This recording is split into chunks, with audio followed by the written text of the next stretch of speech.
നമസ്കാരം, ഋഷിയാണ്. ഞാനേ 2 വർഷം മുമ്പ് നടന്ന ഒരു കഥയെക്കുറിച്ച് പറയാനാണ് ഇപ്പോൾ ഈ വീഡിയോ ചെയ്യുന്നത്. മറ്റൊന്നുമല്ല, എൻ്റെ ഒരു സുഹൃത്ത് ഒരു വീഡിയോ ആൽബം ചെയ്യണം എന്ന ആവശ്യമായിട്ട് എന്നോട് സമീപിച്ചു. അതിൽ ഹീറോ ആയിട്ട് അഭിനയിക്കാനായിട്ട് എന്നോട് പറഞ്ഞു. പാട്ട് കേട്ടപ്പോൾ വലിയ കുഴപ്പമില്ല, ഞാൻ ഓക്കെ പറഞ്ഞു. ഞാൻ ചോദിച്ചു, ചേട്ടാ എന്തെങ്കിലും ഉണ്ടാവുമോ എന്ന് ചോദിച്ചപ്പോൾ അദ്ദേഹം പറഞ്ഞു, ഇല്ലടാ ഋഷി, റെമ്യൂണറേഷൻ ഒന്നും ഇല്ല, അതായത് പൈസ ഒന്നും ഇല്ലെന്ന് പറഞ്ഞു. അദ്ദേഹത്തിന് പ്രൊഫൈലാക്കാനുള്ള വർക്കാണ്, ഒന്ന് സഹായിക്കണം എന്ന് പറഞ്ഞു. ഓക്കെ, ഞാനും സഹായിക്കാമെന്ന് സമ്മതിച്ചു. ഞാനങ്ങനെ വലിയ പൈസ വാങ്ങിച്ച് അഭിനയിക്കാനുള്ള ലെവലൊന്നും ആയിട്ടില്ല, എന്നാൽ പോലും നമ്മുടെ ഉപജീവന മാർഗ്ഗമാണല്ലോ അത്. അപ്പോൾ ഞാൻ ഓക്കെ സമ്മതിച്ചു, കുഴപ്പമില്ല. അങ്ങനെ ഷൂട്ടൊക്കെ ഫിക്സ് ചെയ്ത് അതിൻ്റെ ഒരു 3-4 ദിവസം മുമ്പ് എൻ്റെ അടുത്ത് ഇദ്ദേഹം എൻ്റെ പേരായിട്ട് അഭിനയിക്കുന്ന പെൺകുട്ടിയുടെ ഫോട്ടോസ് കാണിച്ചു തരാണ്.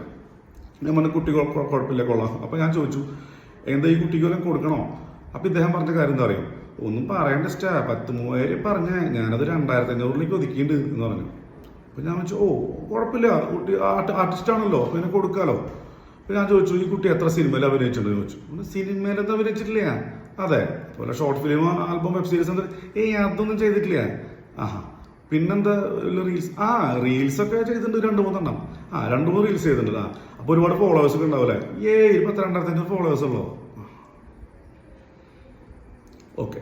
അപ്പം ഞാൻ ചോദിച്ചു, ചേട്ടാ ഞാനൊരു 10-ന് മുകളിൽ സിനിമയിൽ അഭിനയിച്ചിട്ടുണ്ട്, 300-ന് മുകളിൽ ഷോർട്ട് ഫിലിം, ആൽബം എല്ലാം കൂടി 300-ന് മുകളിൽ വർക്ക് ചെയ്തിട്ടുണ്ട്, 2-3 വെബ് സീരീസിൽ അഭിനയിച്ചിട്ടുണ്ട്, 4 പരസ്യത്തിൽ അന്ന് അഭിനയിച്ചിട്ടുണ്ട്. ഇത്രയും വർക്ക് ചെയ്ത എനിക്ക് 10-ന്റെ പൈസ ഇല്ല. 2 റീൽ വീഡിയോ ചെയ്ത പെൺകുട്ടിക്ക് 2,500 രൂപ. എങ്ങനെയുണ്ട്? കഥ കഴിഞ്ഞു. ഇത്രയേ ഉള്ളൂ. അഭിനയിക്കാൻ പോകുന്ന പലർക്കും ഇതുപോലുള്ള അനുഭവം ഉണ്ടായിട്ടുണ്ടായിരിക്കും. നിങ്ങൾക്ക് ഇതുപോലെ എന്ത് അനുഭവം ഉണ്ടെങ്കിൽ ജസ്റ്റ് ഒന്ന് കമൻറ്റ് ചെയ്യും.